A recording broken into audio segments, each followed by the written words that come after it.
नमस्कार, मंथन में आप सभी का स्वागत है। मैं हूं आपके साथ शिवानी मिश्रा। देश में लोकसभा चुनाव की तारीखों का ऐलान हो चुका है और राजस्थान में 2 चरणों में लोकसभा के चुनाव होने हैं। हर बार की तरह इस बार भी लड़ाई बीजेपी और कांग्रेस के बीच में है। बीजेपी ने पिछले 2 चुनावों में सभी सीटों पर एक तरफा जीत हासिल की है और कांग्रेस 0 पर बनी रही है। इस बार भी एक तरफ बीजेपी हैट्रिक लगाने की जुगत में है तो कांग्रेस अपना खाता खोलने के लिए बेताब है। इस बीच कुछ ऐसी सीटें हैं जो मुकाबले को और भी रोचक बना रही हैं। हालांकि पूरी तस्वीर सभी सीटों पर जब प्रत्याशियों के नाम का ऐलान हो जाएगा तभी तस्वीर साफ होगी। लेकिन इस फाइनल मुकाबले से पहले सेमीफाइनल मुकाबले के आंकड़े यानी कि विधानसभा चुनाव के आंकड़े बीजेपी को टेंशन जरूर दे रही हैं। दरअसल हाल ही में हुए चुनाव में कांग्रेस के सत्ता में होने के बावजूद भी 11 ऐसे लोकसभा क्षेत्रों में वोट परसेंटेज में इजाफा हुआ है। ये बीजेपी के लिए चिंता का सबब इस बार जरूर होगा। तो अब सवाल यह है कि क्या बीजेपी फिर से इतिहास दोहरा पाएगी या कांग्रेस का करिश्मा भी 24 के चुनाव में देखने को मिल सकता है। इस पर होगी चर्चा। हमारे साथ तमाम मेहमान भी जुड़ेंगे और हम करेंगे चर्चा, इस सवाल का जवाब भी लेंगे। तो सबसे पहले हम जो मेहमान हमारे साथ जुड़ने वाले हैं उनका परिचय आप लोगों से करा देती हूं। सीनियर जर्नलिस्ट आशुतोष रावत हमारे साथ हैं और इसके अलावा हमारे साथ कांग्रेस का पक्ष रखने के लिए सुमित गर्ग जी। आप दोनों का बहुत बहुत स्वागत है। और शुरुआत में आशुतोष जी से ही करना चाहती हूँ। जरा पहले समझते हैं कि जो ये आंकड़े निकलकर विधानसभा चुनाव के सामने आए हैं, कुल 11 ऐसे लोकसभा क्षेत्र बताए जा रहे हैं जहां पर कांग्रेस ने अच्छा प्रदर्शन किया है, बढ़त बनाई है और बीजेपी की तरफ से हर बार की तरह इस बार भी ये कॉन्फिडेंस दिखाया जा रहा है कि जीत तो हमारी ही तय है। तो इसको किस तरीके से देखा जाए? क्या वाकई भारतीय जनता पार्टी की मुश्किलें बढ़ जाएंगी? देखिए जी, लोकसभा चुनाव और विधानसभा चुनाव दोनों में एक अंतर होता है और वोटर जिस समय वोटिंग करने जाता है तो उसको उसकी सोच अलग होती है, क्योंकि दोनों के मुद्दे बहुत अलग होते हैं। ये जो प्रचारित किया जा रहा है कि कांग्रेस ने 2023 के विधानसभा चुनावों में जो 11 लोकसभा सीटों पर बढ़त हासिल की है, तो क्या इससे भारतीय जनता पार्टी को कोई दिक्कत होगी? मैं कहता हूं उसके अंदर कि अगर भारतीय जनता पार्टी को दिक्कत कांग्रेस किस तरह के कैंडिडेट लोकसभा में खड़े करेगी उससे उनकी समस्या कुछ हल या मुश्किल कर सकते हैं वो। क्योंकि हमको 2018 के अगर हम विधानसभा चुनावों को देखें तो उस समय कांग्रेस ने विधानसभा चुनावों में जीत हासिल की थी, अपनी सरकार बनाई थी और उसके साथ में 14 लोकसभा सीटों पर अपनी बढ़त बनाई थी। उसके बावजूद भी 2019 में जो लोकसभा के चुनाव हुए उसमें कांग्रेस पार्टी अपना खाता नहीं खोल पाई और भारतीय जनता पार्टी ने क्लीन स्वीप किया। तो 2018 में 14 लोकसभा में सीटों पर बढ़त होने के बावजूद भी 2019 के लोकसभा चुनाव में कांग्रेस कुछ अच्छा नहीं कर पाई। इसलिए इस आंकड़े का मैं बहुत ज्यादा राजनीतिक महत्व आज की तारीख में नहीं देख पा रहा हूं, क्योंकि विधानसभा चुनाव और लोकसभा चुनाव दोनों में मुद्दों में बहुत अंतर है। विधानसभा चुनाव में आपको क्षेत्र की जनता को यह समझाना पड़ता है कि क्षेत्र के लिए आप क्या करेंगे, प्रदेश के लिए आप क्या करेंगे, आपका विजन क्या होगा, आप किस तरह की पॉलिसी लाएंगे जो लोगों के लाइफ स्टैंडर्ड, लिविंग स्टैंडर्ड को चेंज कर सके। उसके इतर लोकसभा का चुनाव के लिए आपको देश के लिए विजन देना पड़ता है कि देश को आप कहां ले जाना चाहते हैं। तो इसलिए इस आंकड़े से कांग्रेस के नेता उत्साहित है, बहुत अच्छी बात है, लेकिन मुझे लगता है कि उनको चुनाव को अगर रोचक बनाना है तो कैंडिडेट मजबूत खड़े करने पड़ेंगे और जो मजबूत कैंडिडेटों के साथ में कार्यकर्ताओं को मैदान में जुटना पड़ेगा। शायद तभी संभव है कि हम मुकाबले रोचक हों। केवल पिछले विधानसभा चुनावों से इसको अगर कंपेयर करें तो ये मेरी नजर में सही नहीं है। सॉरी। ठीक है, चलिए इसका जवाब ले लेते हैं डॉक्टर सुमित गर्ग से ही। सुमित जी, कब खोल रहे हैं आप लोग पत्ते? अभी तक कैंडिडेट्स के नामों का ऐलान बाकी है और जिस तरीके से बीजेपी पूरे कॉन्फिडेंस में है कि इस बार भी मौका नहीं देंगे, तो क्या तैयारी कर रहे हैं आप लोग? कब खोल रहे हैं पत्ते, कब चेहरे सामने आ रहे हैं और क्या कुछ रणनीति बनाई जा रही है? शिवानी जी, जहां तक हमारे पत्तों की बात है, कांग्रेस का एक एक कार्यकर्ता एक एक कंस्टिट्यूंसी में काम कर रहा है, वही हमारे पत्ते और वो हमारे हुक्म के इक्के हैं जो 4 जून को इस देश में इंडिया अलायंस की सरकार बनाने में अपनी भूमिका अदा करें। जहां तक हमारी बात है, आज का आपका टॉपिक है, मैं आपको बता देना चाहता हूं, 11 की बात नहीं है, ये 11 लोकसभा की बात नहीं है, 25 का विषय। हम 25 की 25 विधानसभा लोकसभाओं में बढ़त लेंगे। कैसे लेंगे वो मैं बता देता हूं। अच्छा। विधानसभा चुनावों की जहां तक बात है, हम हारे नहीं। मैं कई बार आपके चैनल पर भी कहा, विभिन्न जगह कहता हूं हम हारे नहीं। हम केवल भाजपा के जो मैथमेटिक्स है, सीटों का गणित है, उसमें पिछड़े हैं। हम कभी नहीं हारे, हमारा वोट ऑफ परसेंटेज बढ़ा। हार क्या होती है 2018 में भाजपा से पूछिए, 6.5% का वोट ऑफ परसेंटेज नीचे गिरा, जब जाके ये हारे। जिन 11 की बात आप कर रहे हैं वो 11 तो हमारी ऑलरेडी हैं, लेकिन बाकी की 14 में हम जीतेंगे। इनका हाल ये है, इनके पास लोग नहीं है। लोकसभा चुनावों में इन्होंने अपने 7 सांसदों को चुनाव लड़वाया। उनका इतिहास बता देता हूं। एक तो राज्यसभा से आए थे, उनको थोड़ा साइड कर दें, बाकी 6 की बात कर लेते हैं। 3 जीते 3 हारे, मतलब उस वक्त भी एंटी इनकम्पेंसी इनके सांसदों के खिलाफ थी। 3 हारे, जो 3 हारे उनकी हालत बता देता हूं। उनमें से 2 जो थे वो तीसरे नंबर पर रहे। ये हाल इस भाजपा का आज की तारीख में राजस्थान में। इसलिए मैं ये कहता हूं कि आने वाले 4 जून को राजस्थान में 25 की 25 लोकसभा की सीटें हम जीतेंगे। और जो 3 ये जीते थे, 3 सांसद इनके जीते, उनके लिए इन्होंने सेफ सीट ढूंढी, सेफ गार्ड किया कि ये कहां जीत सकते हैं। उन सीटों पर लेके लड़ाया और उनको कईयों को तो मुख्यमंत्री पेश किया। बाबा बालकनाथ को इनका पोस्टर बॉय थे, दिया कुमारी जी को इन्होंने मुख्यमंत्री प्रमोट किया, किरोड़ी लाल मीणा को इन्होंने मुख्यमंत्री प्रमोट किया, जब जाके अपने क्षेत्रों में जीत पाए। हालात ये भाजपा के कि इनके पास कार्यकर्ता नहीं है। और इससे ज्यादा 1 मिनट शिवानी जी, 1 मिनट में अपनी बात कंक्लूड कर दूं। इससे ज्यादा इलेक्टोरल बॉन्ड जो अभी आए हैं सामने, वो भाजपा के ताबूत में आखिरी कील साबित होगा। भाजपा का भ्रष्टाचार, भाजपा का चरित्र इस देश की जनता के सामने आ चुका है, जो 4 जून को देश के सामने आपको देखने को मिलेगा। बिल्कुल ठीक है। आप इतने आरोप लगा रहे हैं सुमित जी, और इतने मुद्दे भी गिना रहे हैं। आपके पास अगर तस्वीर बदलने का मौका है तो किन मुद्दों को लेकर आप उतर रहे हैं चुनावी मैदान में? जिस कॉन्फिडेंस से आप बात कर रहे हैं कि 25 की 25 सीटों पर आप जीत हासिल करेंगे, क्या मुद्दे हैं? और विपक्ष को, यानी कि आपके लिए, भारतीय जनता पार्टी को घेरने के लिए क्या मुद्दे हैं? आप जनहित में किन मुद्दों को लेकर आ रहे हैं?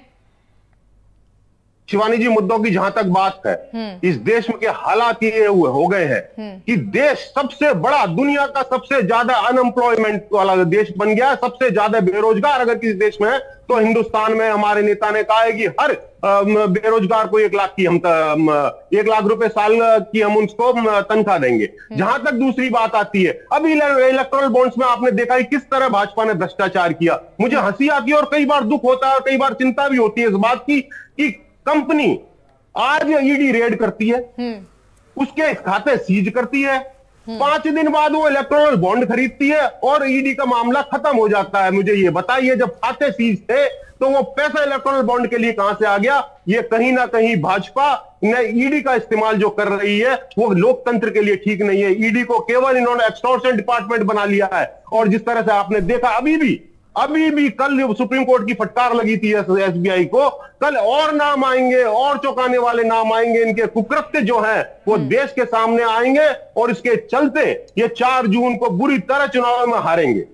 ठीक है, आशुतोष जी से समझते हैं भारतीय जनता पार्टी के लिए कितना मुश्किल होगा ये मुद्दा, जो केंद्रीय एजेंसियां हैं उनके दुरुपयोग का आरोप कांग्रेस पार्टी की तरफ से बार बार लगाया जा रहा है। लोकसभा चुनाव नजदीक है, लिहाजा घेरने के लिए भारतीय जनता पार्टी को तमाम मुद्दे हैं कांग्रेस पार्टी के पास, लेकिन ये मुद्दा लोकसभा चुनाव 2024 में कितना प्रभावी हो सकता है और इसका क्या नुकसान भारतीय जनता पार्टी को हो सकता है?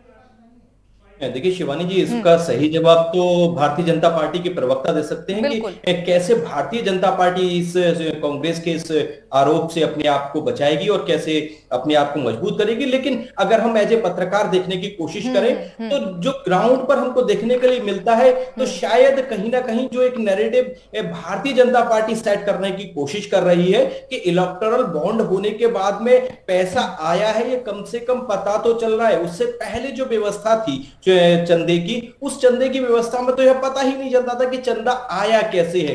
तो अब दोनों पार्टियों को कांग्रेस के आरोपों का जवाब तो भाजपा के प्रवक्ता ही दे पाएंगे बहुत अच्छे तरीके से, लेकिन ग्राउंड पर जो देखने के लिए मिल रहा है कि जिस तरह का मैनेजमेंट भारतीय जनता पार्टी कर रही है अभी राजस्थान के अंदर, और जिस तरह की तैयारियां कांग्रेस कर रही है, उससे एक रोचक मुकाबला देखने के लिए हमको यहां लगातार उम्मीद लग रही है। हनुमान बेनीवाल के साथ में कांग्रेस ने कोई पैक्ट नहीं किया, लेकिन उन्होंने लंबाराम चौधरी को वो अपनी तरफ ले आए, तो निश्चित तौर पर नागौर की सीट के लिए तो उन्होंने अपनी दावेदारी मजबूत की ही की है। साथ में जिस तरह से कर्नल सोनाराम को इग्नोर करके वो उनको लुम्बाराम को चौधरी को टिकट देना चाहते हैं, तो उससे भी उन्होंने उस मुकाबले को बहुत रोचक बनाया। तो कांग्रेस भी जिस तरह से कैंडिडेट का सिलेक्शन कर रही है वो बहुत हद तक आप कह सकते हैं कि काफी हद तक सोच विचार कर रही है। हालांकि एक बार फिर से हमको जिस तरह का 5 साल कांग्रेस के कार्यकाल में देखने के लिए मिला कि गहलोत और पायलट खेमे में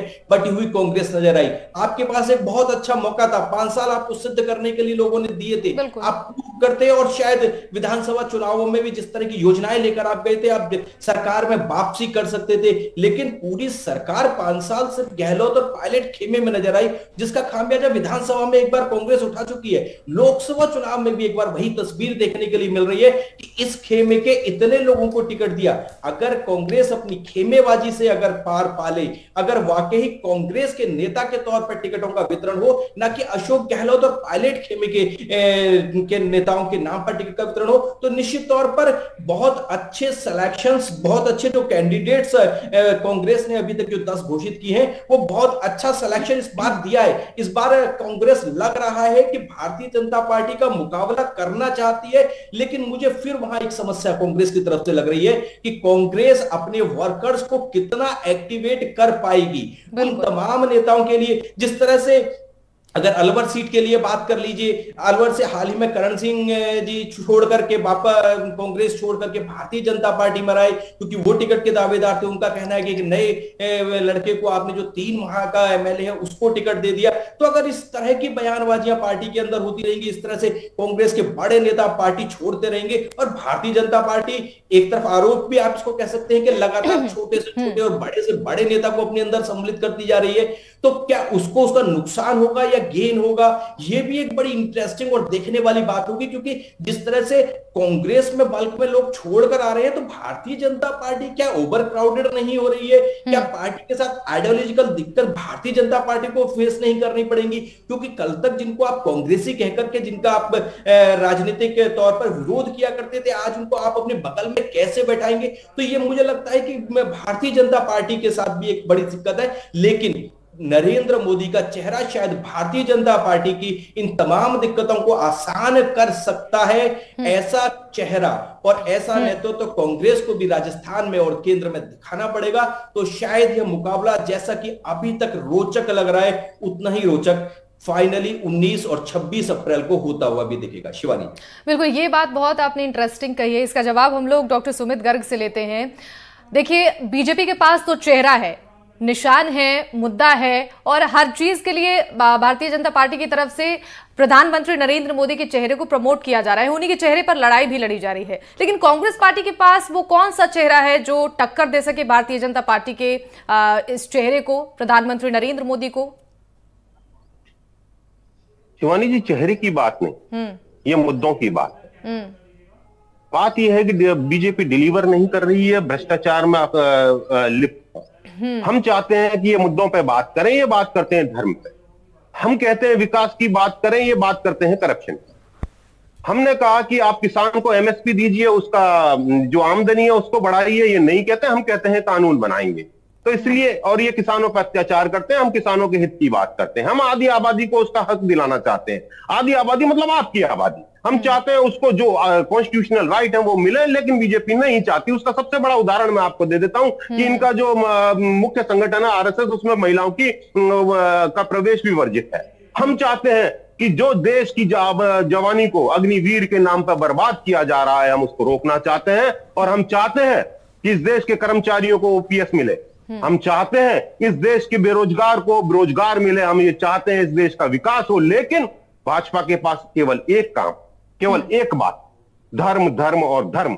लेकिन हम पहले भी कहते थे, और मेरे नेता राहुल गांधी शुरू से कहते आए कि ये स्कैम पे स्कैम कर रहे हैं। ये इलेक्टोरल बॉन्ड जब लाए थे, तब राहुल जी ने कहा था ये बहुत बड़ा घोटाला होगा, और आज सामने आता है। शिवानी जी, मैं एक छोटा सा आंकड़ा आपके सामने पेश कर देता हूं। 2017-18 के जो फाइनेंशियल बिल था, उसमें इलेक्टोरल बॉन्ड को लाया गया, और ये अभी जाके इलेक्टोरल बॉन्ड को सुप्रीम कोर्ट ने रोका है। इस पूरे कार्यकाल में अगर मैं देखूं तो कांग्रेस पार्टी की स्वयं की या अपने सहयोगियों के साथ मिलाई हुई सरकार है, देश के हर बड़े राज्य में रही होगी, चाहे वो महाराष्ट्र रहा हो, चाहे वो मध्य प्रदेश रहा हो, राजस्थान रहा हो, कर्नाटक रहा हो, सब जगह हमारी सरकार रही। लेकिन आप ये देखिए कि कांग्रेस को इलेक्टोरल बॉन्ड मिले वो एक क्षेत्रीय दल से भी कम मिले। इसका मतलब ये हमारा चरित्र है कि हम काम इस चंदे के नाम पे नहीं करेंगे जो मोदी जी ने किया कि चंदा दे दो और धंधा ले लो।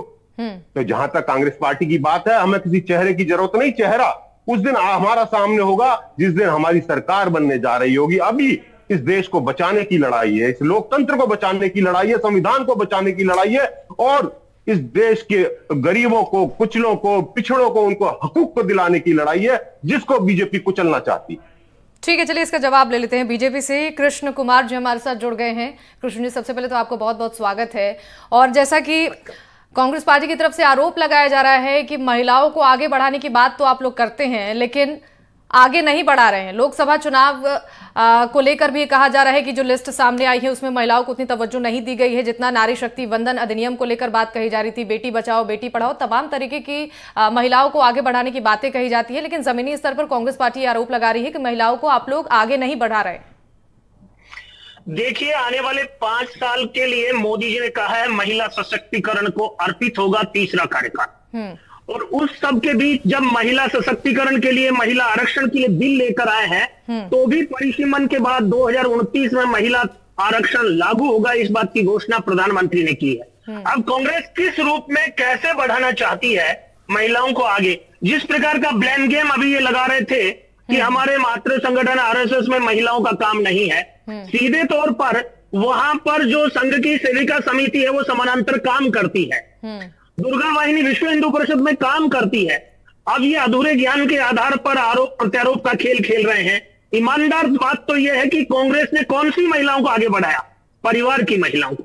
समाजवादी पार्टी ने कौन सी महिलाओं को आगे बढ़ाया? परिवार की महिलाओं को। भारतीय जनता पार्टी विचार परिवार के आधार पर महिलाओं का सशक्त नेटवर्क बना चुकी है और आने वाले तीसरे कार्यकाल में आप देखेंगे इस देश की आधी शक्ति, आधी आबादी देश की राजनीति में उसी अनुपात में भागीदार होगी जिस अनुपात की घोषणा प्रधानमंत्री ने की है।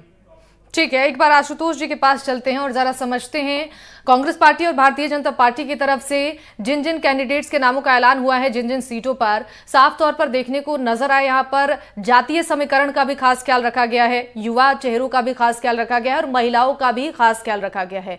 क्या कुछ जो रणनीति दोनों पार्टियों की तरफ से बनाई गई है उसका असर राजस्थान की अगर बात करें तो लोकसभा चुनाव में देखने को मिल सकता है? देखिए शिवानी जी, इस बार जो भारतीय जनता पार्टी ने और कांग्रेस ने जो कैंडिडेट्स की लिस्ट जारी की है उनमें से लगभग 8 सीटों पर आमने सामने के मुकाबले अब तय हो गए। पहला शक्ति की जो भी बातें दोनों राजनीतिक दल कर रहे थे उनमें से वास्तविकता यह है कि दोनों दलों ने अभी तक जितनी उम्मीदवार घोषित की है तो कांग्रेस ने भी एक ही महिला को टिकट दिया है और भारतीय जनता पार्टी ने भी एक ही दिया है।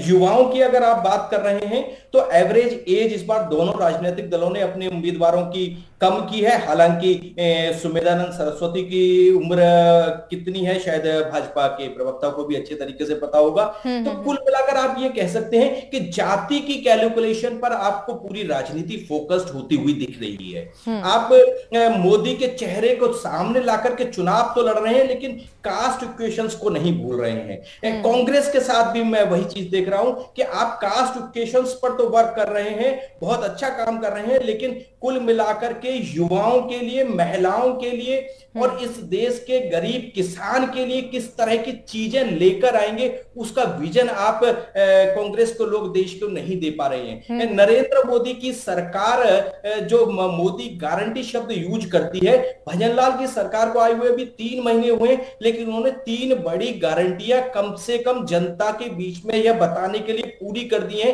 कि राजस्थान की भाजपा सरकार मोदी की गारंटियों को पूरा कर रही है। एआरसीपी पर उन्होंने एक ऐतिहासिक फैसला लिया है, एक बड़ी बढ़त हासिल की है। कांग्रेस हालांकि उन पर राजनीतिक आरोप लगाती है कि आपने तो जानबूझकर हमारे कार्यकाल में इसको अटकाए रखा, लेकिन यह अगर इतिहास की बात होगी तो हमेशा जिक्र होगा कि भारतीय जनता पार्टी ने एआरसीपी के मुद्दे को हल किया। नरेंद्र मोदी एक और गारंटी देकर के गए थे कि महिलाओं को सस्ता सिलेंडर देंगे। भजनलाल सरकार ने 450 रुपए में वो सिलेंडर भी महिलाओं को दे दिया।